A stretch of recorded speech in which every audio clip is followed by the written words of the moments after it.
Гинеколог, сексолог, санитарлық психолог боламын. Біз бүгін қыздық перде жайында әңгіме айтатын боламыз. Алдындағы видеода еркектерге осы пәк болу қыздың керек па деген видеоны жариялағаннан кейін көптеген қыздардан бізге хат келе бастады. Менде қыздық жоқ, тіктірсем бола ма, тіктірген дұрыс па, денсаулығыма қалып төнбей ма, және ер азаматтардан да сондай хат келе бастады. Сондықтан осындай видеоны жариялап отырмыз. Яғни қыздық перде түрі керек па жалпы? Енді бір себеппен қыздың қыздық пердесі жоқ. Әртүрлі себеп, зорланды, болмаса өзі жігітіне алданды, күйеуге шықты, ажырасып кетті.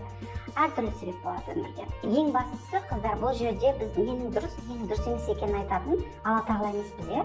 Бірақ әрине алдап күйеуге шығу ол дұрыс емес. Өйткені сіз уже күйеуге шықпай жатып, отношенияңыз алдауға құрылды. Мен бұрын жаңағы қыздық пердені тігуге вообще категорически қарсы болатынмын. Бірақ менің тәжірибемде, дәрігерлік тәжірибемде сондай бір оқиға болды. Сол оқиғадан кейін мен қыздық перде тіктіруге нормально қарайтын болдым. Себебі қыз бала ол сондай бір зорлық кішкентай кезінде біреулер зорлап кетіп жатады. Және біздің Қазақстандағы бір 30-40% әйел зорлыққа ұшыраған.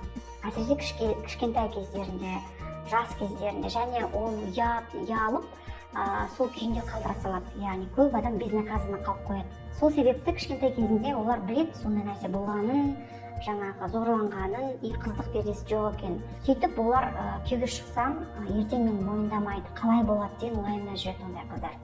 Енді кез келген адамның бақытты болуға құқы бар. Сондай комплекс ұстамас үшін менің ойымша қыздық пердені тіктіруге ондай жағдайда болады. Сондай тәжірибемізде сондай оқиға болды. Қыздық пердесі жоқ қыз келді, қыздығын тіктірді, аман есен күйеуге шықты. Кейін 5 баланың анасы атанды, күйеуіне адал жар, 5 баланың анасы, бір үйдің от анасы болып отырды. Былайша қараған кезде оның өткен өмірі болашағына кедергі келтіруі мүмкін еді. Оған бұл ауылдық жерге, кәдімгі жаңағы қыздыққа қарайтын жерге күйеуге шықты. Оны қабылдамауы мүмкін еді. Ол жігіт одан бас тартуы мүмкін еді. Немесе өмір бақи оның бетіне салық қылып өтуі мүмкін еді.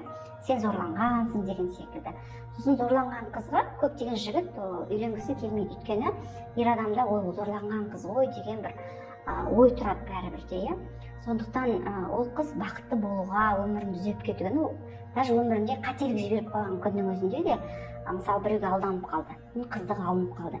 Енді ол қызға болды, сен адам емессің деп айтуға тоже құқығы жоқ қой. Ары қарай өмірін түзеп кетсе, менің ойымша кез келген адамның, шалыс басқан адамның түзелуге құқысы бар.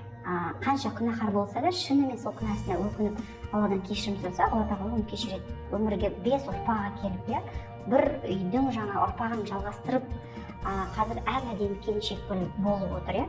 Әрине сол үшін мен қыздық тіктіру деген нәрсеге қазір нормально қарайтын болдым. Енді бұл жерде қазір көптеген критикалар айтуы мүмкін. Қалай сонда одан кейін қыздық тіктіретін болғаннан кейін бәрі жүріп кетеді, содан кейін тіктіре салады да күйеуге шығады деп. Жоқ, мен ондай нәрсені жақтамаймын қыздар. Біріншіден сіз ладно күйеуіңізді алдарсыз, ладно барлық адамды алдап қыздығыңызды тіктірдіңіз, алдадыңыз, бірақ сіз өзіңізді алдай алмайсыз. Сіздің жан дүниеңіз біліп тұр.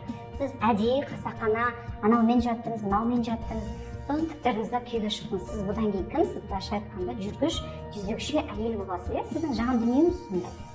Сол кезде сіз өзіңізді бәрібір іштей жегіре жейсіз. Ал сіз шынымен өкініп тұрсыз сол нәрсенің болғанына. Енді мен қыз балалардың да, ұлдың да кімнің болсын, жыныстық қатынасқа некеден кейін түскенін дұрыс деп есептеймін. Бірақ дегенмен қателесіп қалған жағдайда адамның түзелуге, екінші оқиғасын қайталамай өмір сүруге құқы бар. Сондықтан пікірлеріңізді жазыңыздар, бізге де қызық, сіздердің ойларыңызды білу, және тәжірибелеріңізде сондай жағдайлар болды ма, өмірде сондай кездесті ма, тоже жаза кетсеңіздер.